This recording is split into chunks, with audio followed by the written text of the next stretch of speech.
Okay.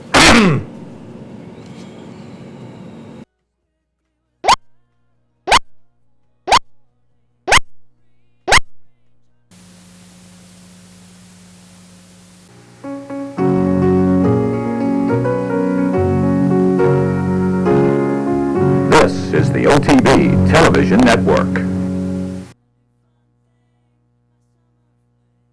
As they turn for home. Isn't he perfect right alongside him? And now Johnny Velasquez says go with Uncle Mo. He's got the lead by a length and a half. Here comes Arthur's Tail coming on the far outside. Can Uncle Mo do it? On the outside, it's Arthur's Tail. Arthur's Tail has gone past the 2-year-old champion. Late run down toward the inside. Toby's corner. Toby's corner. Toby's corner wins. Arthur's Tail was second. And in the most shocking defeat in the Wood Memorial since Secretariat himself, Uncle Mo trudges home third. The Kentucky Derby is up for grabs.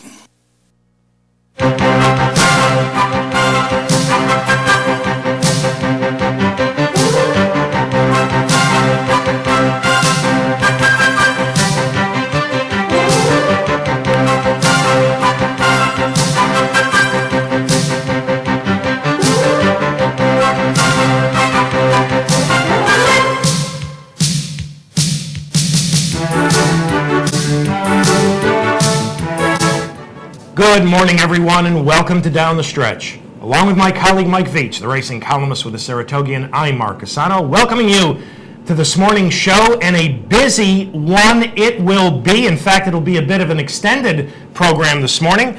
During topical discussion, we will take a look at a couple of familiar names returning to the races. Our stakes recap will feature, and you just saw a bit of it, a stunner in the Wood Memorial. We will welcome in a pair of special guests this morning. The man directly responsible for that stunner, Mr. Graham Motion. And he is now, after conquering the Wood and Uncle Mo, going to try to upset this afternoon's Bluegrass with Crimson China. And Mr. Eddie Keneally. He doesn't want any upsets in the Bluegrass because he's got the likely favorite in Santiva. So all of that and a lot more if you stay with us for this, our April 16th edition of the program, which is being sponsored by Parting Glass Racing. Partner, good morning. Well, good morning. How are you? I'm very well, thank you. And later on in this show, when we get to Trainer Graham Motion, just think of the following. The Kentucky Derby of 2011 has been turned upside down in the last couple of weeks, and nobody's going to personify that more than the gentleman we talked to later in the show. So, can I ask you a question? Sure. You hungering for a Woodbine? Is that, is that, I That's mean, just for you. You want to get there, don't That's you? just for you. You want to get there. He's jealous. Let me explain something. Later on in the show, I will remind you of a bet, and I hope there's a couple of audience members who remember this that had to do with getting me to Canada and Woodbine. So we'll discuss that a bit later. On last week's show, we had some technical problems, and our text did a very good job, but I kind of lost my concentration a bit, and at my age, that's not difficult to do. And I failed to mention that my partner has been named to Senator Roy McDonald's advisory panel on racing. You're going to advise him on what sorts of things? Well, it's an interesting creation, and I first of all thank the senator, and quite frankly thank my son for inviting me. I mean, it's nice to be invited by your children to things. Yeah. Michael, of course, being his press liaison and one of his own advisors on racing, but Senator McDonald is, really in his own words, rather optimistic about things racing and the way things are despite all the difficulties we've had in Albany the last few years. And he feels that by bringing together a group of people from Saratoga and Environ, that he can add to his own knowledge of the game, and he feels that it's going to be worth pursuing legislation and pursuing new ideas, and hence that invitation, and many others from Saratoga as well. So it's an honor to be thought of, and I like to, it's nice to hear of a person who's an office holder have an optimism Yes. about it, rather Yeah. than thinking, well, nothing works in Albany, so therefore, we don't need X number of committees. In this case, he's got an advisory board that, when we met 2 Fridays ago, was pretty excited about things, so that's good, Did he mention something to you specifically about the governor's office and the Well, governor's actually, racing? he felt that Governor Cuomo was a little more open-minded about the game than maybe has been portrayed in the press, and we understand that his father had, reviews of racing and so forth, and that's all well and good, but some surprising things happened, such as a restoration of VLT aid to Saratoga Yeah. from a Democrat governor to a Republican district, and he was, again, he expressed to us, I think there's a chance we can get some things done. I need you guys to tell me, elected office holder, what it is you think needs to be done, and I thought it was very interesting. Good, So that's wonderful. Want to let you know that in about 5 or 10 minutes in Great Britain, Frankel, the finest 2-year-old male in England last year and the champion, will make his 3-year-old debut in the Greenham Stakes at Newbury as a prep for the 2,000 Guineas, which is going to be run 2 weeks from this morning. Henry Cecil trains this very exciting young colt, and if we get the opportunity, we're going to try to show you Frankel's 3-year-old debut, but we begin with the news on Paradise Creek. The champion turf male of 1994 died in early April at the age of 22. A winner of the now defunct Washington, D.C. International in the Manhattan during his championship year, Paradise Creek, at least in my mind, first gained notoriety when finishing second to Lure in the 1992 Breeders' Cup Mile at Gulfstream.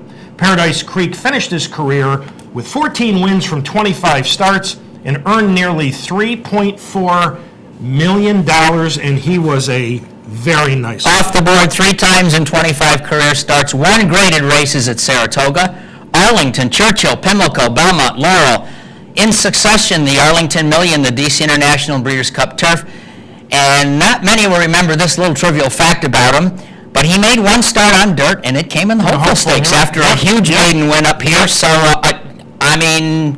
a true champion the year that he won it. He really dominated. If Paradise Creek had been competing in 2011, he would be a lock for champion turf male, unless a European came over here and dominated, because once again, our turf division will be borderline disgraceful. And Glitterman, a multiple stakes winning sprinter, was euthanized on Thursday at the age of 26. Last Monday evening in Saratoga Springs, the New York Thoroughbred Breeders announced their 2010 award winners, and for the second year in a row, and as expected, Haynesfield was named the 2010 New York Bred Horse of the Year, the only horse to defeat Blaine last year.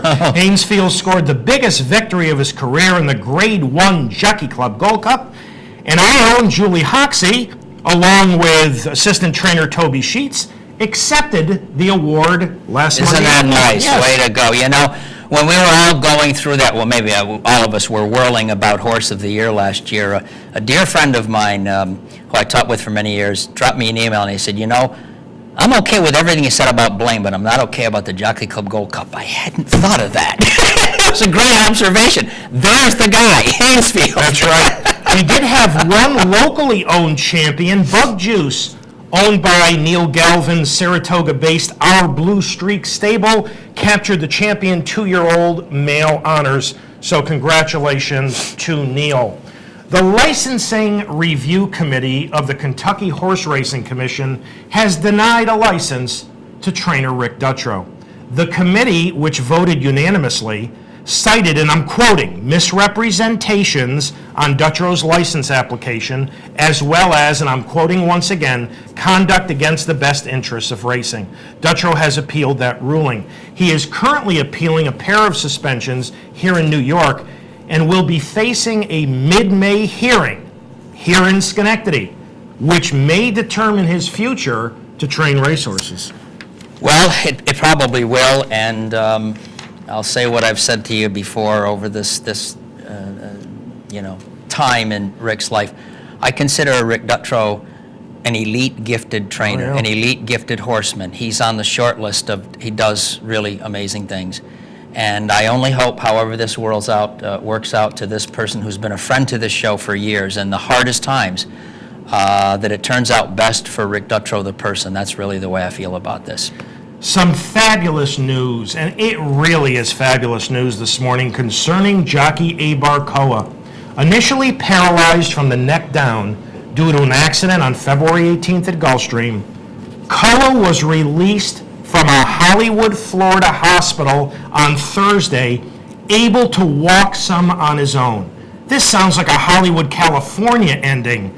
Koa, who suffered a broken neck in that riding accident, has had 2 surgeries and has been undergoing extensive therapy, and his doctors are calling his recovery absolutely miraculous, and that is great news. Congratulations to Jean-Luc Samin. He rode a winner yesterday at Aqueduct. What's the big thing about that? It was his first ride since the snowblower accident he had back on February 21st, where he lost 2 fingers on his right hand. And Jean-Luc is not a kid anymore. Congratulations to Jean-Luc Samin. And congratulations to NYRA assistant starter Miguel Ramirez. Last Saturday at Aqueduct, in the gate prior to the Bayshore, Ramirez did an amazing job of handling Royal Courier. You see it there, who reared up in the gate prior to the start, then broke through the stall doors. Look at this save he made, and Royal Courier went on to finish a respectable 4th in the stakes, which was won by JJ's Lucky Train by a neck over Vengeful Wildcat. But I have said this for as many years as I've been in this game, and that's a long, long time, and I'm telling you the truth. There's not enough money on the face of God's earth to get me in that gate. It's impossible. For those watching real time, and these photos only do part of the story, but he was completely airbound coming out of the gate. And amongst other things that just awed me is he was up on the gate props on the side. He had to get hit on the way out. And when he landed on his feet, he had the presence of mind to change hands and then calmly walk Royal Courier to the outside fence and actually get him on gate. This man is... It really was amazing. Oh, wow. An amazing job. Congratulations, Miguel. What a neat story about John Nayrud, the 98-year-old legend, donated $50,000 to Anna House, the backstretch child care center at Belmont Park. I loved what John said after the donation. He said, "I've got more money than days left, so it makes me happy to give to such a worthy cause. We know you got a lot of money, and we know you're going to have a lot of days left, but John Nayrud, congratulations." Fabulous Strike, a Grade 1 winning sprinter and the earner of $1.4 million lifetime, returned to the races last Saturday night at his home base at Penn National. Shown here in front in the slop, the now 8-year-old was making his first start since a bang-up second in the 2009 Vosburg and came away here with a 2-length score in 109.53 for trainer Todd Beatty and Dana Whitney. This is an ultra-consistent sprinter who hasn't been worse than second in any dirt race since the Smile Sprint of 2007. Wow. How's that? Wow. He's just a beautifully moving. He really is. It's so fun to watch him in action. It was a bad break for Todd Beatty and the connections of Fabulous Strike, because when he was really on his game, the Breeders' Cup was run on synthetic at Santa Anita. That's right, yeah. Folks, yeah. These are 2 completely different surfaces, and he simply didn't handle it. Wouldn't it be something if he can keep him sound enough to get to Church even get to the gate? Wow. He underwent one of those stem cells. That's the story of the Breeders' Cup. So that really is quite something. And Life at 10, who caused such a furor with her non-effort in last year's Breeders' Cup Ladies Classic, returned to the races for the first time since last Sunday at Gulfstream. Racing in an allowance optional claimer at a mile and pounded to 3-10 favoritism. Here she is, currently second. Now she's going to barely get up in the last jump to get second, as number 2, the Isabella Angel, will sweep past the leaders in upper stretch and went off by 5 lengths in 136.53. I don't know what to say about this return. I mean, she wasn't ready to run. And, Todd and Johnny get beat at 3-10 here a day after they got beat at 1-10 in New York. Mm-hmm. But, she's showing some kind of grit. Mm-hmm. I didn't even think she got second. No, it looked like she got second. But Life at 10 returns with a non-threatening second. A couple of Grade 1 stakes yesterday. Havre de Grace won the Apple Blossom at Oaklawn, getting up late to defeat Switch for her first Grade 1 victory. I thought it was a very, very nice effort by Havre de Grace because the pace wasn't terribly fast. You know what? She's really a gem. And, my opinion here, maybe the toughest division is these older females this year. I love the group of older females here, and she's, wonderful. She is. Switch is a wonderful Southern California-based filly. She just doesn't want a mile and an eighth. I think you're right. I think you're right. She's gonna knock you down a lot at 7/8 and a mile. But a mile and an eighth might, at least at this point, might be a tad beyond her best. And Get Stormy captured the Grade 1 Maker's Mark mile on turf yesterday at Keeneland for Tom Bush. Congratulations to Tom and the connections. And, I like Get Stormy. He won, I believe he won the 2 stakes at Saratoga last year. The Baroque and the 4-star Dave. Yep. But the American Turf Division, and Gio Ponte, hopefully, will come back and run on grass, but he's lost a few steps. But he has the American Turf Division, in my opinion, at his mercy because it really is quite poor. A few weeks ago, when you were at Woodbine, I talked about the possibility of the 5-year phase-out and the banning of race day medication. Yeah. Since that time, which was about 3 weeks ago, it seems as though we have to be careful about this because you have to have a lot of groups work together, and in this sport, that's an exceptionally difficult, if not impossible, thing to do. But it appears as though that's gaining some momentum. I'm interested only in the timing of it gaining momentum. There's a lot of serious people who've been upset about the introduction of Lasix a quarter of a century ago. But what I do like about it is a number of institutions are coming on board with this thought process, and maybe just maybe, people in industry positions and regulatory spots have finally sort of gotten the message that there's an image problem out there for the game that we love when we're talking about race day medication. And race day medication, key phrase. You can train on it, that's okay, we understand. Race day medication.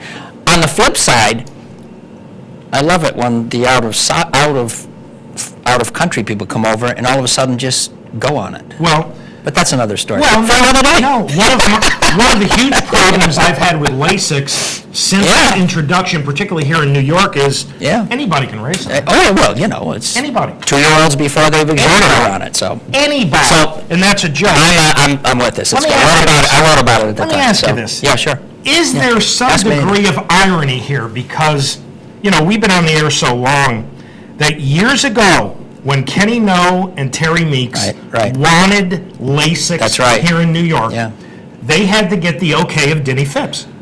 Okay. Now Mr. Phipps, with the Jockey Club, appears to be on board to, at least seriously consider. That's true. That's got to be some level of irony. It is. Yep. All right, a few emails to read. First of all, thank you, Dean, so much for your email. We appreciate it.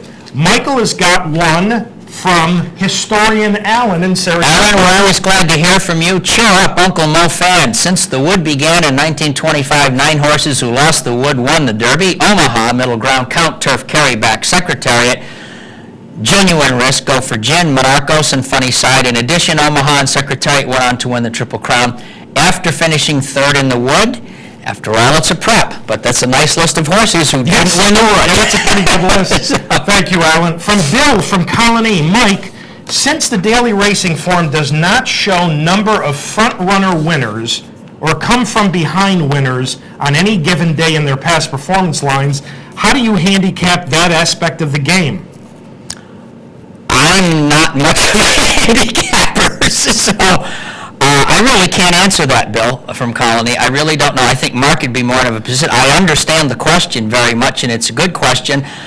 When I get serious, I will tell you how I handicap the game. I am a total collector of DRS simulcast weekly, and I will look at charts. Maybe that's an answer, but I know what he's saying. You know, that's certainly, Bill, you can go to charts and you can get them online through Equibase, who, you know, has charts saved and for free for a certain amount of time, and you can look at those charts for any particular day. Right. And I have no idea, because Bill didn't write this, I don't know if this came from the Florida Derby situation, where so many people wrote about, dialed That's in, right. overcoming a very strong speed bias. And again, I don't know if Bill was referring to this at all, but, you know, in my opinion, the Gulfstream strip that day was the normal Gulfstream speed favoring strip, you know, which is downhill for speed horses. Bill, you can also watch replays online. And I actually think it'll take you more time, but it's better than charts.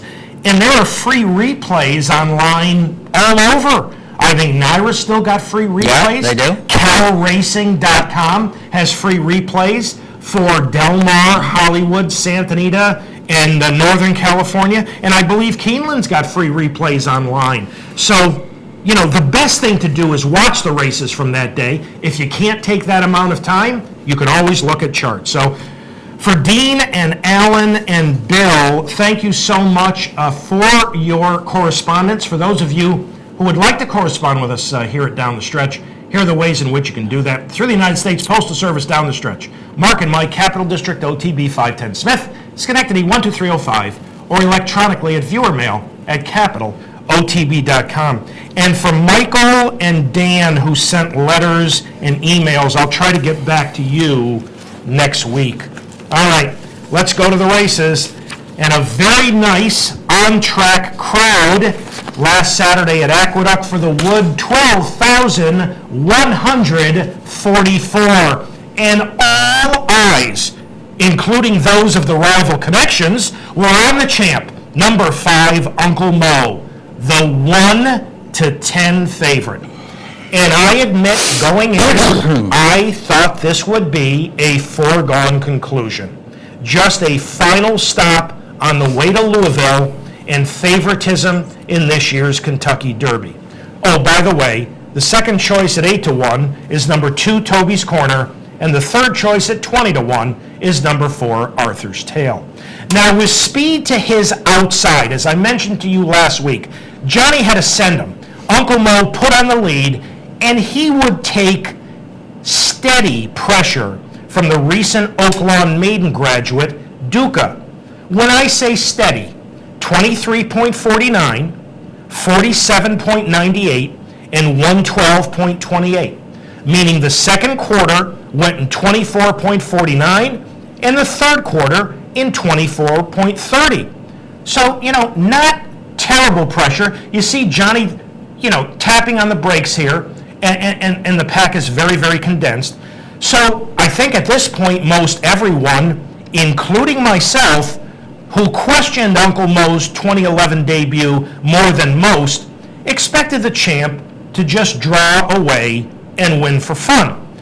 Well, a funny thing happened through the final furlong of the Wood.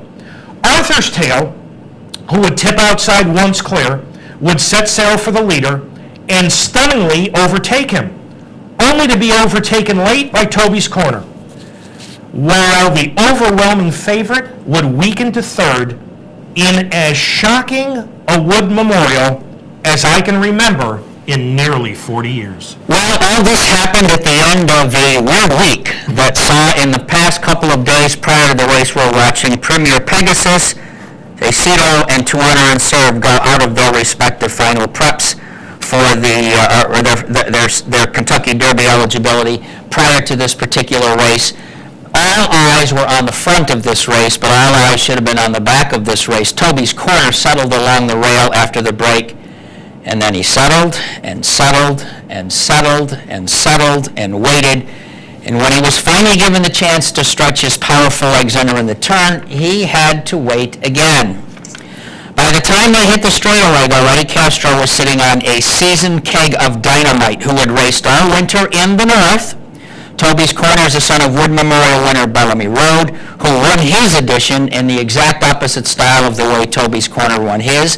And I must credit his owner, breeder Diane Carter, for persevering with an old family here that has been quiet for a long time, all the way back to champion phalanx in the late 1940s, winner of the Belmont and the Gold Cup, and if you rode a race at 3 miles, phalanx will handle it with it just fine. I do think this is a serious Derby contender who got great Derby-style experience, won a Grade 1 worth $1 million, and didn't really get to stretch his legs for the final maybe furlong and a few yards. And it was great experience because he was in a pack of horses. He had to overcome trouble during the last 3/8 of a mile. You know, I have liked this colt right along.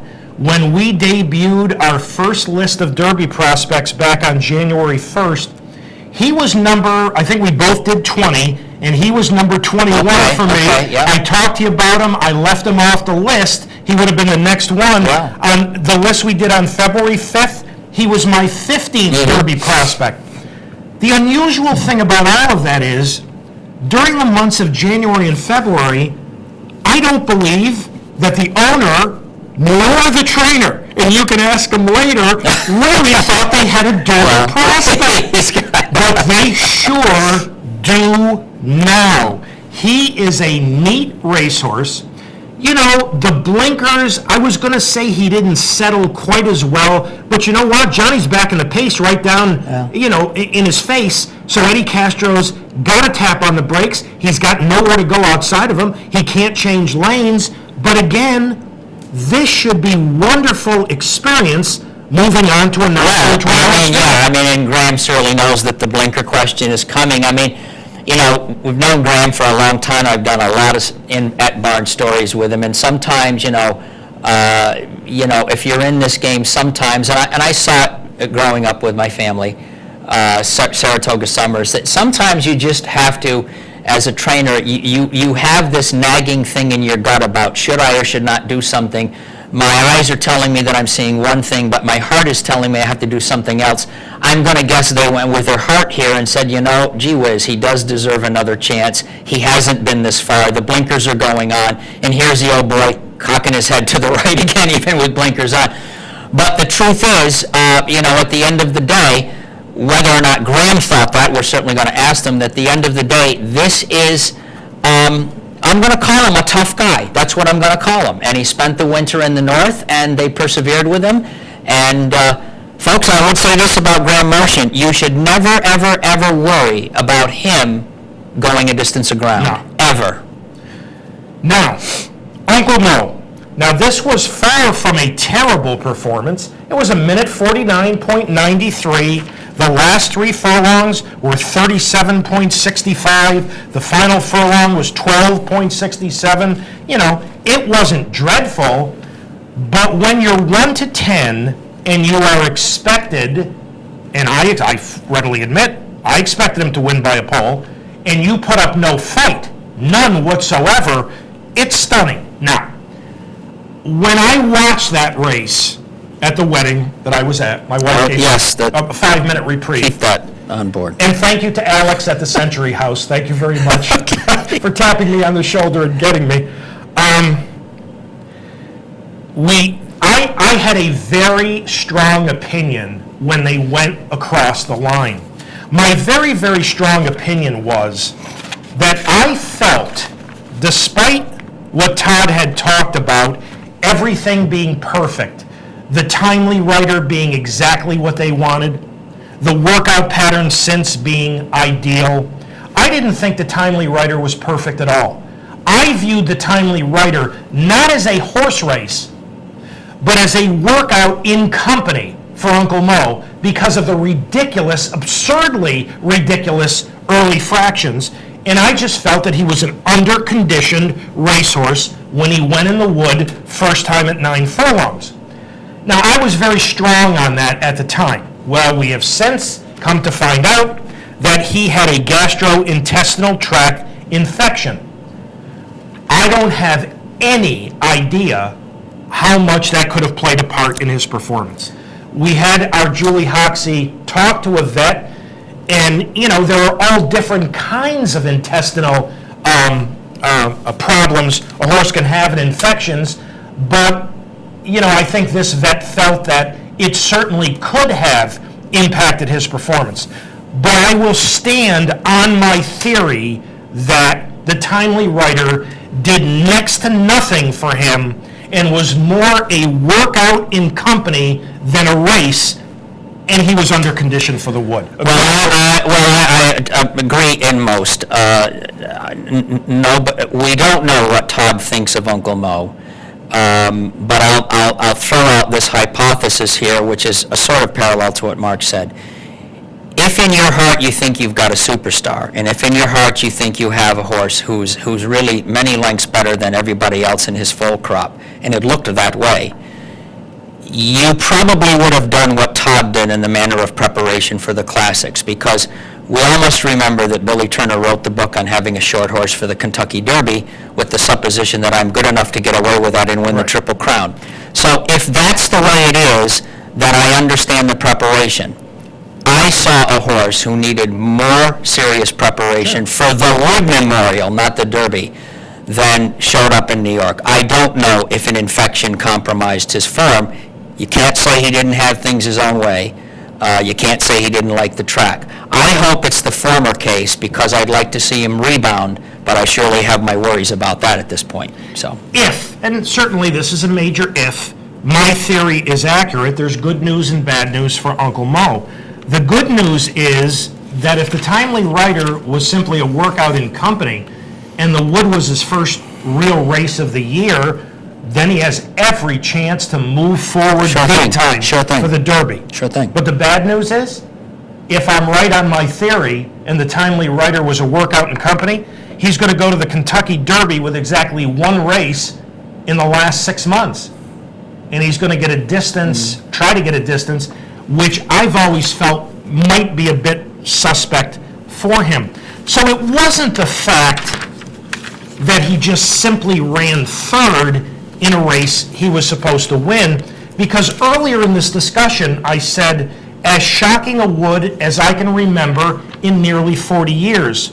Well, make that 38 years to be exact, because here's the stretch run of the 73 Wood Memorial, and Secretariat is fifth on the far outside. Secretariat finished third this day, but he was never a factor, never threatened at any point. Angle Light in front is going to win it. Sham, who was a magnificent racehorse, going to finish second, and Secretariat is going to finish third, barely, and was never a factor. So obviously, am I comparing Uncle Mo to Secretariat from a talent standpoint? Well, that wouldn't be fair to do yet, but it shows you that you can come out of a non-effort and move forward big time. Now, Secretariat had a legitimate excuse. He had an abscess. We don't know if this infection was a legitimate excuse at this point. Yeah. That's something we're going to have to wait and see. But there is one substantial difference between 73 and Secretariat and 2011 and Uncle Mo. Uncle Mo has had a campaign, particularly this year, which was very, very soft. That's not an arguable point. Secretariat had a foundation under him. When he ran a non-threatening third in the Wood, he had already run 11 times in his career. That's the significant difference. All right, out to Southern California in the Santa Anita Derby, and with the defections of Premier Pegasus and the Bob Baffert-trained Jaycito, it left the $1 million Santa Anita Derby up for grabs. The 5-2 betting favorite, number 4 Silver Medallion, a stakes winner on turf and synthetic, but making his first ever start on dirt. Co-second choice is at 3-1, number 3 Mr. Commons, an entry-level allowance winner over the track and last, and number 9 Anthony's Cross, who I really liked in here, the winner of the Robert B. Lewis Stakes in his last start 6 weeks ago. As expected, comma to the top, a better than it looked fourth in last. That was the San Felipe when he was fighting a brutally fast pace. He would set a much more controlled pace in here. 22-4 and 47-1. Silver Medallions pulling a little bit hard, number 4, third at the bottom of your screen, between horses, but really set a good trip. While the eventual winner, number 6, Midnight Interlude, in the light pink silks, is third on the outside, getting a wide trip. Anthony's Cross never lifted a leg, never showed any interest in here. He's next to last. Comet to the Top would repel the early challenges. He would open the lead in the lane, but he would not be able to hold off the recent maiden winner, Midnight Interlude, who would run him down deep in the stretch to score by a head. Mr. Commons would make an inside run to get third. The favorite would be fourth. Anthony's Cross would be fifth. But here we have a Bob Baffert second stringer who never raced as a 2-year-old, coming off a maiden victory, winning the Grade 1 Santa Anita Derby. Well, for the historical-minded, only Apollo at 2, unraced at 2, won the Derby, so we have to think that through in terms of that. My observations here are, as usual, Baffert worked him pretty stiffly coming into the race. It's a Baffert trait. To be admired, though, is his determination and his gameness in wearing down Comet to the Top. I don't know about Premier Pegasus being here and maybe doing what he did in the race prior. I think he would have been the favorite. But we do know that lightly raced Midnight Interlude did wear down a proven commodity in Comet to the Top. He's been everywhere. He's got the credentials, and he's a good horse. So for that, I give him a great deal of credit. Mr. Commons got up there to be third. I think he's going to be Preakness bound, perhaps. I think I'd be encouraged by that as a young horse. But very, very interesting here. And this winner is from a New Zealand family. I hope I don't have to do this pedigree. But, wow, Grade 1, first stake start, $1 million, and there you have it. Baffert said he grew up real quickly. The work on April 4th of 10-3 was brilliant, and he had to overcome trouble. He had to overcome a wide trip.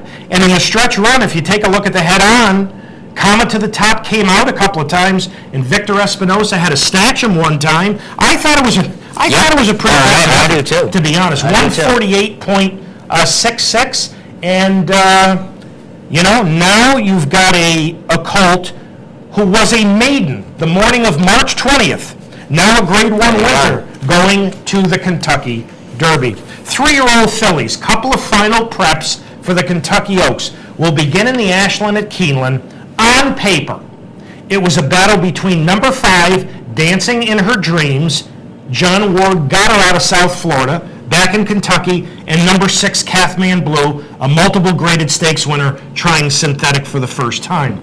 Well, they were running this on polytrack, not paper. And Lilacs and Lace in front is going to wire the field at 60 cents shy of $100 mutual. Mm-hmm. God bless you if you like to play Keeneland synthetic. Mm-hmm. Toward the back of the pack, widest of all is Cathman Blue, and next to last, the Roan filly is Dancing in Her Dreams, who there is something terribly wrong with.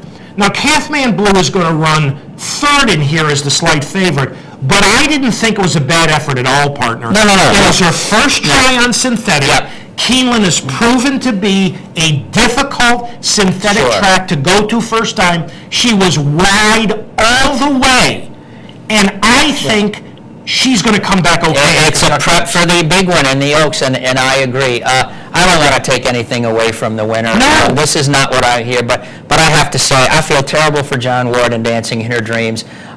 John was sky high on this show last fall and early this year, and we all know there's a million ways to have something go wrong, and he's looking for the millionth and first as to what went wrong with a clearly gifted filly who just does not want to be at the races right now, and I'm sorry about that. I really am. Michael, how many years have we sat on this set and talked about so many, and often it's the champion 2-year-old filly just not going on at 3. I know, it's amazing. It's amazing. But I would not give up on Cathman Blue because I think she's going to race okay on dirt. And finally, the fantasy, and at least one more starter for the Kentucky Oaks came out of last Sunday's fantasy at Oaklawn. Sitting in third behind a quick pace is the eventual winner, Joyful Victory. Just in front of her is Arienza, the daughter of Vizeri. She did not settle well at all. It cost her some in the end, but it didn't matter as far as the win, because Joyful Victory, the winner of the Honeybee over the track and last, is about to absolutely romp in here, winning off by 7 lengths and stamping herself as a major player for the upcoming Kentucky Oaks. Absolutely, I really agree. Another Taffet, and a powerful one at that. We know she beat a good one in Arienza, and the Oaks is going to be a lot of fun. It really is. And I said on last week's show, we haven't had Danny Pites on the show for quite a few years. But we had Danny Pites on in the past, and Danny, I would categorize Danny as a bit of a conservative, old-time horseman, and I kind of felt they were rushing Arienza to get her to the Kentucky Oaks. I really did. She's made 3 career starts, partner. They've come in a total of 5 weeks. That's right. That's a rush job to me. But this is a nice filly that won the fantasy and could be a major player in several weeks in the Kentucky Oaks. All right, we're up to our first break on this April 16th edition of the program. Thank you so much for having joined us. When Michael and I return, we will welcome in the man who engineered the upset in the Wood Memorial, Mr. Graham Motion. As we go to this break, on the Wood undercard, the Carter. Unfortunately, the scratch of Calabrichoa took away some value in here because, as I told you last week, I thought it was a 2-horse race. The $1.45 to the $1 favorite, A Priority, who I thought could win this. The 2-1 second choice, Morning Line, they both figured to run well. They both figured tough. So we will take a look at the Carter as we go to the break, and Michael and I will be back with Graham Motion right after these messages. Backstretch chasing Sunrise Smarty, and he rattles off a 22-2 opening quarter mile. In behind its Morning Line on the outside, A Priority in between horses you want to twist is 4th at the rail. Can Say Fifth now being asked for a run, but still 5 lengths behind. Fastest Cactus starting to struggle, about to be passed by, more than a reason. Leish is dropped better than a dozen lengths from the lead. A scorching half mile, 44 2/5 seconds. Sunrise Smarty, a tenuous lead as they turn for home. A Priority comes right at him from the outside. Morning Line is now 3rd. You want to twist 4th toward the inside. Can Say Fastest Cactus into the final furlong now. Coming away with the lead, it's A Priority. A Priority. Here's Morning Line. A Priority and Morning Line. Morning Line's now in front. A Priority gives way in the shadow of the wire to Morning Line, the winner of the Carter Handicap. A Priority is 2nd. You Want to Twist was 3rd. Can Say was 4th.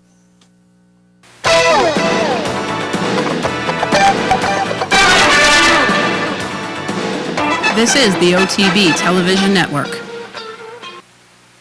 What's better than picking the winner? How about owning the winner? With Saratoga's original racing partnership, Parting Glass Racing. Our partnerships are surprisingly affordable, offering minimum risk, maximum purchasing power, and the unparalleled expertise of a superior management team. A team of proven winners. Join Saratoga's original racing partnership. Call 877-RACE-WIN. That's 877-722-3946. Or visit partingglassracing.com.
down the stretch, everyone. Mike Veitch to my left, I'm Mark CUSANO. Morning line for Nick Zito and Johnny V by a length and a half over A Priority to win the Carter. The New York bred, you want to twist the solid third, 121.46. Even without Calabricho, it was a $15.40 exacta. And folks, a lot of people scoff at $15.40 exactas, but when you only have to play two combinations to get it, you want to take those all day, all night, and all week. Next up for the winner, the Met Mile. All right, next up for us, one of our favorite guests, who happens to be on a pretty good run. Well, ladies and gentlemen, I'd like to say this. If you've been following the Derby the last few weeks, it's been upside down, and I really feel that nobody personifies the changing nature of this year's Derby than our guest, Graham Motion, because 40 days ago, this is Lent after all, Graham Motion had just lost the Gotham with Toby's Corner, who at the time was his only Classics contender. He was 8-5 that day. Well, this morning we're talking to a Graham Motion who could well have three solid Derby contenders at the end of this day, the others being American Kingdom and Crimson China, who goes today in the Grade 1 Bluegrass. And Graham, if you're there, welcome back to Down the Stretch with Michael Veitch and Mark CUSANO. Hey guys, thanks for having me. Well, thank you for being with us, Graham. Let's get to work with Crimson China. He raced in Great Britain last year, and I understand this is a private purchase for Team Valor.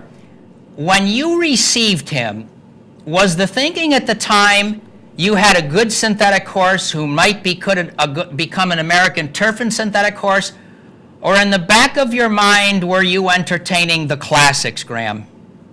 I think Barry bought the horse very much in mind of running him on the dirt and having a Derby horse. I mean, that was the initial idea. When he came over, originally he was going to run out in the Hollywood Futurity, I believe it is, and the timing just didn't work. Mm-hmm. So he ended up coming to Palm Meadows, and we kind of discussed the strategy and thought, we'll just start off running him on the grass where we know he's going to handle the grass and kind of take it from there and see how he does. And obviously, he's kind of handled everything we've thrown to him so far pretty well. Graham, let's take a look at his race in the Rushaway at Turfway last out. It was on the undercard of your win in the Spiral with American Kingdom. For our audience here, he's going to be last at the top of the screen. It looks so far like his trademark, Crimson China, is the strong second half of the race. It's early in his career, but I'd like to ask you, is what we're watching, is this his nature, or is he a little bit more versatile than this? Yeah, I think we got way further back than we'd wanted to that day. For some reason, all three of my horses that I ran that day kind of broke a step slow and got shuffled back to last, and it really was not the place to be at Turfway. Most of the winners were coming from up close, not too far off the pace. So, I mean, that certainly made his race look good. Okay. Wasn't necessarily by design to be that far back, but he's never going to be laying up close on the pace. He's always going to be somewhat of a stretch runner, I would envision anyway. Graham, there's really no blemishes on his record. How is he in his training, and how's his temperament? Temperament's pretty good. I mean, he's a nice horse to be around, pretty classy, really pretty straightforward. And the only nick in his armor, if you like, is that he's just had a tendency to be a step slow away from the gate. And if he does that today, I don't think he's going to get away with it as much as he did at Turfway that day. You're out there in post 11 today. Does that concern you? I don't think so. Okay. Because he's not going to be up close anyway, so hopefully Alan can just kind of drop him over and get him in a good spot and save some ground. And it's just going to hopefully happen naturally. Well, Graham, before you came on this morning, we spent probably most of the show talking about Toby's Kingdom and the Wood Memorial. We're going to go to him right now at Toby's Kingdom. I'm sorry, thank you. This thing last week must have been the most satisfying development for you and Diane Cotter. I'm pretty sure the Gotham was a letdown. So I'd like to ask you about Toby's Corner. How did your thinking develop in the time leading up to the Wood Memorial? I had soul searchings about which way to go. I felt, I said to Mrs. Cotter, if we're looking to win the race, our best shot is clearly going to be in Illinois, because if we go to New York, we're going to have to run against Uncle Mo. As we got closer to the time, I'm thinking, what if Uncle Mo doesn't run his race? What if something happens to him the week of the race whereby he can't run and we're stuck out in Chicago? How about that? And even if he won the race in Chicago, and ran a big race, we probably weren't going to make it in the Derby, and I just felt we might kick ourselves if we did that. So, on top of that, Mr. Cotter, I think really, not that they've ever put any pressure on me at all, but I know he wanted to run in the wood because of Bellamy Road. I think there was a certain sentimental feeling about taking a shot in the wood. And ultimately, I think that's why we did it. Oh, that's wonderful. Well, we talked about him prior to the Gotham, and at the time he was coming off the victory in the Whirlaway. I thought then that Eddie Castro did a marvelous job containing, shall we say, his inquisitiveness in the stretch run with him looking to the grandstand side. You put blinkers on him for the wood, and darned, and we're going to see the wood shortly coming up, darned if he wasn't looking over his right shoulder again in the heat of battle. I mean, we're watching the wood now, Graham. He's number 2, last on the fence. Quite an eventful journey. What were your thoughts as he settled behind that pack and waited for what must have seemed like an eternity? Well, luckily I couldn't see very much, which I think was probably a good thing. But my initial reaction was at the top of the stretch, if Uncle Mo's going to win, he's not going to win like he's expected to win. So at that point, I felt we were in with a shot. Watching the rerun, I mean, I was just so impressed with how casual Eddie was. At the top of the stretch, he actually goes down to pull down another pair of blinkers, and he's just sitting there with one hand on the rein, very relaxed, obviously feeling like he had a ton of horse. And I've just been very impressed with how he's ridden this horse, but it was certainly a little nerve-wracking. I'm really with you on that. Graham, how did he come out of the Wood Memorial? He seems good. I mean, he's genuinely, I think he was tired. It's a big race. He's just run the biggest race of his life, and now he's got to come back and run 4 weeks in the Derby, which is not going to be easy. But one thing I'm really pleased about is that I don't need to get him to Churchill. He's handled every dirt surface he's run on. I think the best thing for him is going to be at his home base where he's comfortable, where we can train him like we've trained him all winter and kind of not get him out of his routine. I think that's going to help him. And before I send you over to Mark, who wants to chat with you, I want to be sure, your home base for him, he's at Fair Hill, correct? Correct. Yeah, he went back to Fair Hill the night of the Wood. Very, very good. Graham, wonderful to speak with you. Here's Mark. Good morning, Graham. Good morning, Mark. Graham, let's talk Animal Kingdom. The winner of the Spiral last time out under what I thought was a terrific ride from Alan Garcia. For our audience, top of the screen, number 4, last on the fence. Graham, talk about this colt, if you would. Yeah, I mean, this horse has always been really impressive since I got him in January. I know Barry had very high hopes for him, and I was very impressed with him. Every time I breathed him, it was effortless for him. We originally wanted to run Crimson China in the Spiral just because we thought he was a little more seasoned, maybe a little more ready for it, and we also thought the mile 8 was what he really needed.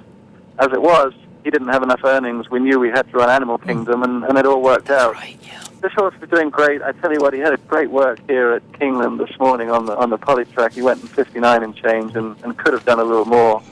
So now it's time to find out what he can do and get him over to Churchill. We'll work him on the dirt next week. Now, Graham, he's had 3 synthetic races and 1 turf race in his career. Since he came to you, you ran him once on grass and once on synthetic. He's very consistent, always runs well. But there are usually reasons why certain horses don't compete on dirt. When you got him, was there a reason why you didn't race him on dirt? I think mostly from a pedigree point of view, it just was logical. Plus, Wayne, he was stabled at Arlington, so we didn't have a great deal of choice, even if he wanted to run him on the dirt, So be it, as it's worked out. And obviously the dirt's going to be a question mark. I've spoken to Barry about it this morning. There's not going to be any gray areas with this horse. He's a good workhorse, so we're going to find out how he handles the dirt pretty quick. Graham, it has been a terrific year for the stable. Congratulations to you and your staff. I mean, maybe the only disappointment in the whole group this year has been Pluck. What's going on with him? Yeah, we took him to Rood and Riddle after his last race because we just felt that something had to be amiss. I mean, he didn't run at all the other day, never showed any interest in running. So usually when a horse doesn't want to run, there's a reason. He's never shown me any clinical signs of not being right, but Dr. Brown has checked him out and felt that he had some significant bone bruising in both hind legs, which is a very confusing thing to diagnose, to be honest. And he felt that he needs 60 days turnout. which we're going to do, and hopefully get him back in the summer and the fall.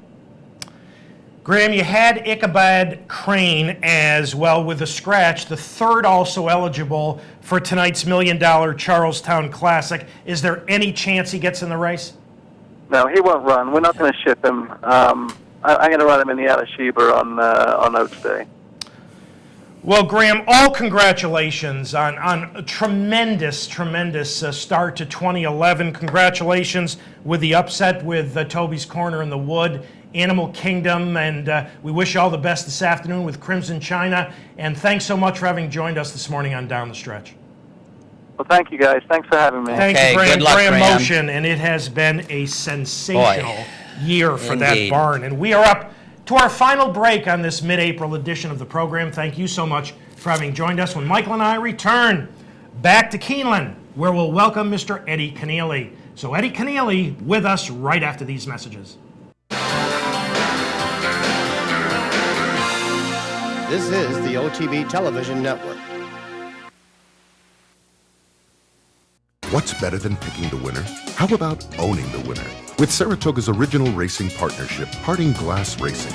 Our partnerships are surprisingly affordable, offering minimum risk, maximum purchasing power, and the unparalleled expertise of a superior management team. A team of proven winners. Join Saratoga's original racing partnership. Call 877-RACE-WIN. That's 877-722-3946. Or visit partingglassracing.com. This portion of the program brought to you by Capital Bets. For more information, go to capitalotb.com. Catch the excitement with Capital OTB online. It's now easier than ever with internet wagering at capitalotb.com. Wager online and get track odds, online contests, membership specials, and it's secure and fan-friendly. Whether it's a big stakes day like the Kentucky Derby, Belmont Stakes, Travers Stakes, Breeders' Cup, or just a great day of racing, wagering online at capitalotb.com is always simple and easy. Sign up today at capitalotb.com because your chances are better with Capital OTB.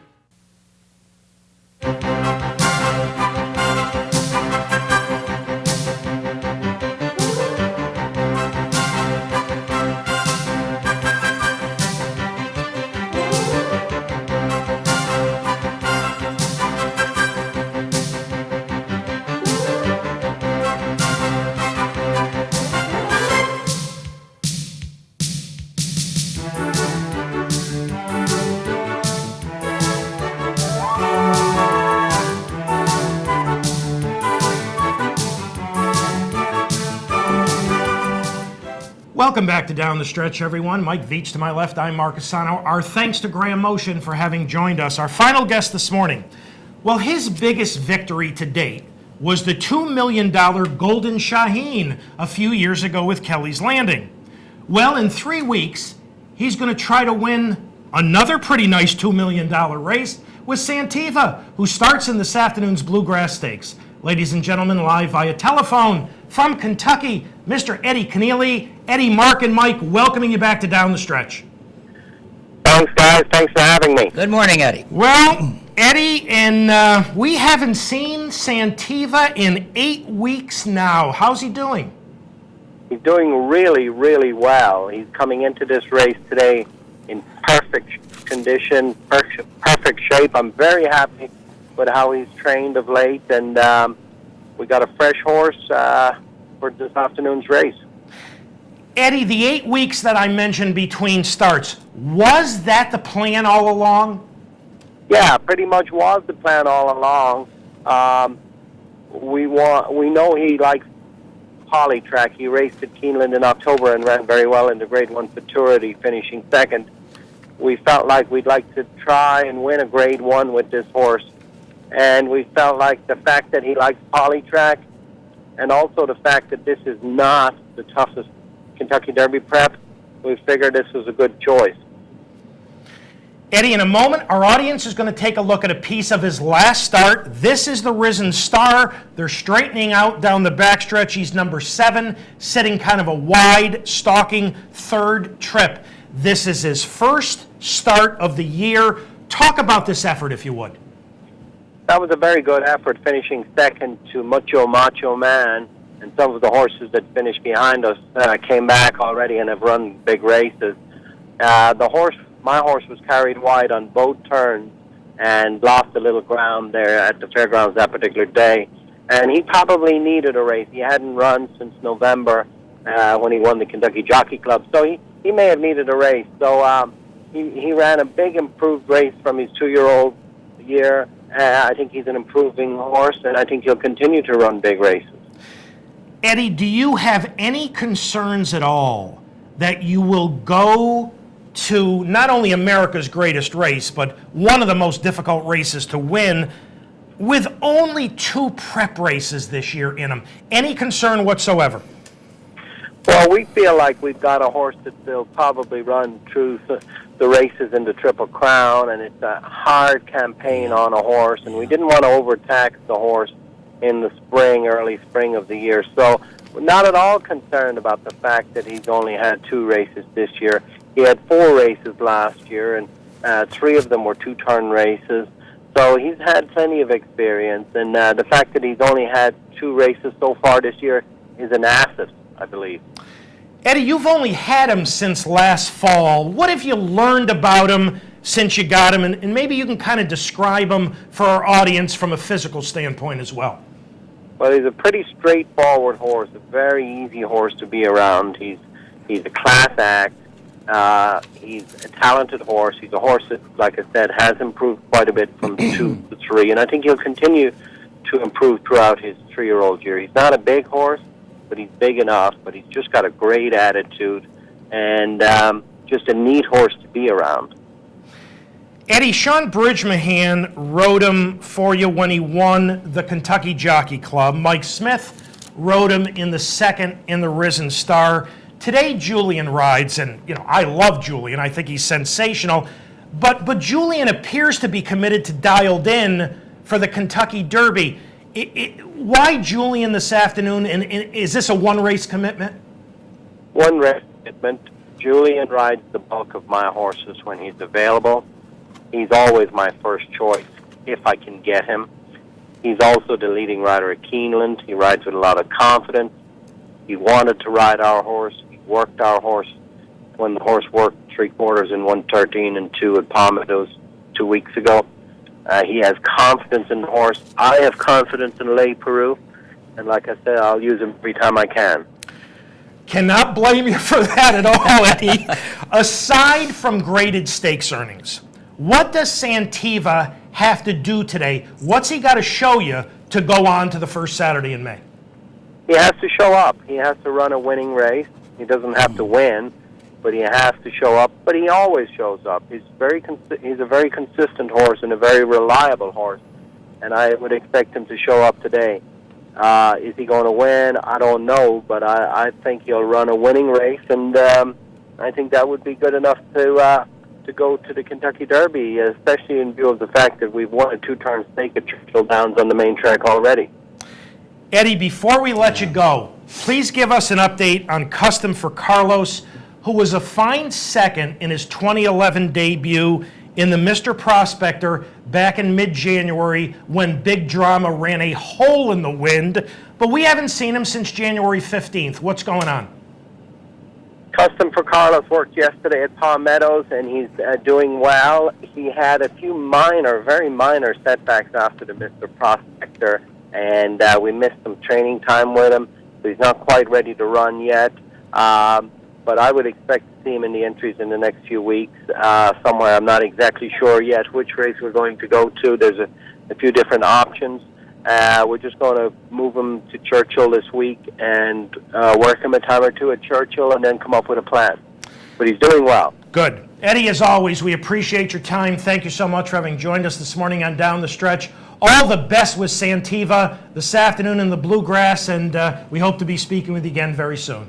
Thanks so much, guys. Take care, Eddie. Good luck. Thank you, Eddie. Eddie Keneally, ladies and gentlemen. Okay, so we have reviewed the American Stakes races for 3-year-olds from last weekend, looked ahead a little bit, particularly to this afternoon's Bluegrass. But a little while ago in England, they ran at Newbury, they ran the Greenham Stakes. And this is not a major stakes race. It's an important race because of the presence of Frankel. Last year's champion 2-year-old male in England, making his 3-year-old debut. Let's take a look. And Frankham just content to get a bit of cover in the early stages. Tom Queally, as his stable companion, Picture Editor, heads on into the lead, followed by Acceleration and then Vanguard Dream. Frankel taking a bit of a hold now, and then Shropshire, followed by Strong Suit, held up at the back of the field. And the two Cecil runners, the two Henry Cecil train runners, Picture Editor and Frankel, are first and second, followed by Acceleration, then Shropshire in the blue jacket. In the white jacket is Vanguard Dream, and lastly in red and green is Strong Suit. So Picture Editor is leading the field down towards the halfway stage. Picture Editor shadowed in second by Frankel. Then in third is Acceleration, followed by Shropshire. Strong Suit getting a bit closer towards the back with Vanguard Dream. Frankel right on terms with Picture Editor. Acceleration now kicking on the near side as they race down to the final quarter mile. Acceleration bustled along. Frankham is just being woken up now. This with head slightly on one side there. Shropshire and Strong Suit back in fourth place. Frankel now takes over from Acceleration as they race towards the final furlong. Frankel begins to extend about a length and a half. Big run from Acceleration in second place, but Tom Queally hasn't had to get serious at all with Frankel, and inside the final half he's stretching away, and Frankel maintains his unbeaten record, and that was pretty impressive. Acceleration in second, then Shropshire and Vanguard Dream. Picture Editor and Strong Suit was disappointing. Well, they'll be pleased with that. Well, that's a nice colt that Judman has, and the interesting thing here is he will be, at least this is what they're pointing for, he will come back in 2 weeks from today in the 2,000 guineas to get to the Epsom Derby. So Henry Cecil needed him to get something out of this race, but he couldn't knock him out completely because they're coming back in 14 days. What do you think? I would say he probably got what he was looking for. That was pretty good. And if you've ever heard the phrase, literally, he looked him in the eye, well, about a furlong and a half out, he cocked his head to the right, looked him in the eye, and said, bye-bye, I'm on the way to the 2,000 guineas. He's an exciting. He's a good horse. He's an exciting colt. Yeah. Today, around the country, today's stakes, the Bluegrass at Keeneland, as well as 3 other stakes on that card. Good luck to the Starlight Partners, local, Don Lucarelli and Jack Wolf. They have the recent maiden graduate, Praterio. But it's Santiva's race to lose. There's a bunch of grass horses in here because it's synthetic.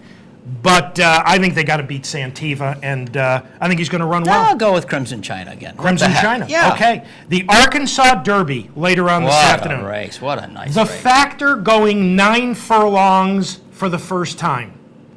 That's not unusual. The unusual thing is the Arkansas Derby features 5, count them, 5 horses who will be putting blinkers on today. I don't know if I've ever That's pretty seen interesting, that. yeah. 5 blinker changes. And then later tonight, the Charlestown Classic. We don't often talk of Charlestown. We have to this week. A mile and an eighth, 3 turns for $1 million. And you know what, folks? $1 million in the hills of West Virginia, I think, is equivalent to $1 million in New York or Southern California or Kentucky. This is a fascinating race. Tackleberry, Louis Oliveras, he was the horse of the meet to me, and you know I love Dialed In, but Tackleberry was the horse of the meet at Gulfstream. Tisway stretches back out to 1 mile and an eighth. There's speed from the inside. Rule, who did not run well in the Gulfstream handicap, is in here. Inherit the Gold. We had Jim Hooper on the show when you were in Canada that week. All right. He is all locally owned and trained. Jim Hooper's wife, Suzanne, as well as Mary and Ed Murray of Saratoga. Inherit the Gold's coming back in 2 weeks because A, it's $1 million, and B, Jim Hooper can't keep them on the ground. You may as well run them. Go when they're good, yes. Shug. And you know, How about that? I was talking. How about that? I was talking with our colleague Gene Wood here at the network yesterday, and She said, how many times have the Phipps Silks been at Charlestown? Great question. We've got Game On Dude, the winner of the Santa Anita Handicap. And then we've got a horse who I think is got a shot for an upset at this bull ring. If there's enough pace and Joey Bravo can negotiate a trip around, the three turns, Duke of Mischief is got a little, I know he's your guy. Got a little bit of a chance to upset in there and run well. The Distaff at Aqueduct this afternoon, the Santa Barbara at Santa Anita, tomorrow the Beaumont at Keeneland, and this is the turn back for Turbulent Descent. The San Juan Capistrano at Santa Anita, and next Saturday, the Lexington, where Baffert will bring Jay Cito back. And I read where the Asmussen camp is thinking about running Silver Medallion, who was fourth in last Saturday's Santa Anita Derby. So that's next Saturday. This is a... let me do a couple other things here, because I don't know if I'm going to make it through the rest of the show. Stop. Let's give you the address and email for those of you who would like to correspond with us here at Down the Stretch. Here are the ways in which you can do that. Through the United States Postal Service, Down the Stretch, Mark and Mike, Capital District, OTB 510 Smith, Schenectady 12305, or electronically at viewermail@capitalotb.com. And thank you very much to this morning's sponsors, Parting Glass Racing, and I believe next Thursday evening at the Parting Glass Pub. Is that Lake Avenue in Saratoga? Lake Avenue, Saratoga. I believe NYRA President Charlie Hayward's going to be there, and I believe Kyle Brownell is going to be there to talk about the Derby. So thanks to our sponsors, That's a nice evening. Parting Glass Racing. This is a particularly sad day for me because this is the last show for my partner. You need to not let this bother you, Mark. Ladies and gentlemen, this is my final appearance on Down the Stretch, and I've got a number of people I want to thank that I've enjoyed being with for all these years. I do want to thank my partner, Mark, for inviting me here. Well, really, probably 1,000 meticulously prepared and professionally orchestrated, broadcasts over all this time. The main thing is, we're all going to be friends. This is wonderful, and this has been a wonderful thing for me. Julie Hoxie, I'm going to talk about some real quality people here. She gets the trainer interviews. Outstanding person. Since I do this for a living, I know how hard this can be. He's not with us here anymore. Jim Morello. Was he our first director? Well, Peter, one of our first directors? Peter been here all the time? We've been here we've been together 19 years, 1 month and 3 weeks. Oh, God. Peter's been here the whole time. And Jim Marola was here at the time. Well, I have to thank Jim for his guidance early on in this stint. And when we were invited to dinner at his house, his mother, who told me, Mike, you have to smile more, which followed by one day my own mother telling me the same thing. You remember these things. So you better pay attention. Pete Persico, the one and only Peter. This is a guy who knows us so well, he doesn't need any cues for the video. My gentle friend, Dan Hayes. I can't say it any better than that. Patrick, our genius who put together beautiful pages and who had the presence of mind to correct me during the interview with Graham Motion. Awesome. Kurt Flick, our prayers are with you, Kurt. I'm not going to say any more than that. And finally, this wonderful audience who's befriended me and whom I love because you love racing as more than cashing a bet. Goodbye, everybody.